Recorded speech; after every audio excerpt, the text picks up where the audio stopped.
Pizza. Pizza হচ্ছে বিশ্বের অন্যতম জনপ্রিয় একটি খাবার। এই খাবারটির উদ্ভাবন হয়েছে মূলত ইতালির নাপোলি শহরে। কালক্রমে এটি সারা বিশ্বে ছড়িয়ে পড়েছে এবং সব বড় শহরেই এটি যথেষ্ট পরিচিত ও জনপ্রিয়তা লাভ করেছে।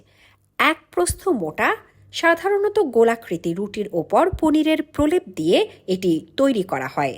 সাথে অবশ্যই টমেটো বা কখনো কখনো টমেটোর সস থাকে। এছাড়া স্থান, সংস্কৃতি এবং রুচি ভেদে আরও অনেক কিছুই যোগ করা হয়, যেমন মাংস বা পেঁয়াজ কুচি। পিৎজা মূলত নেপোলিটান রন্ধন প্রণালীর একটি অংশ হওয়া সত্ত্বেও সারা বিশ্বেই এটি তুমুল জনপ্রিয়। যে ধরনের দোকানগুলোতে পিৎজা বিক্রি হয় তা মূলত পিৎজেইরা বা পিজারিয়ার নামে পরিচিত। এছাড়া যুক্তরাষ্ট্রে এ ধরনের দোকান পিৎজা পার্লার, পিৎজা প্লেস এবং পিৎজা শপ নামে পরিচিত। ইউরোপে এটি দুপুর বা রাতের মূল খাদ্য হলেও বাংলাদেশ ও ভারত সহ পৃথিবীর বহু দেশে এটি একটি ঝটপট জাতীয় খাবার হিসেবে গণ্য। পিৎজার আসল উৎপত্তি এখনও অজানা হওয়া সত্ত্বেও মনে করা হয় যে খুব সম্ভবত এই ধরনের খাবারের উৎপত্তি রোমানীয় পাতলা রুটি ফোকাসিয়া থেকে।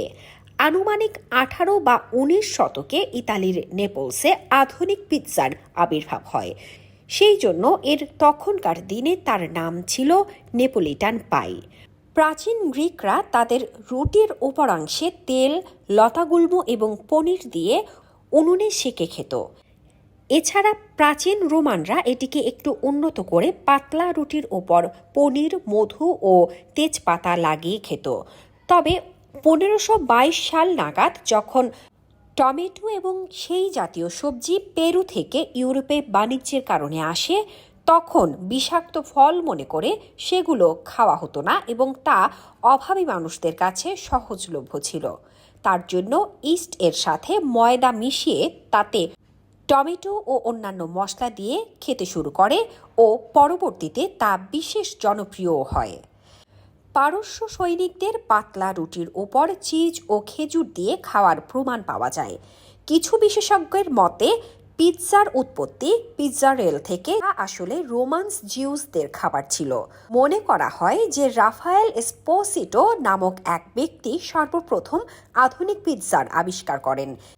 বিভিন্ন সূত্র থেকে জানা যায় পিৎজা নামকরণ করা হয়েছে লাতিন শব্দ পিনজা থেকে, যা আবার এসেছে লাতিন শব্দ পিনসের থেকে, যার অর্থ পাউন্ড করা অথবা স্ট্যাম্প করা।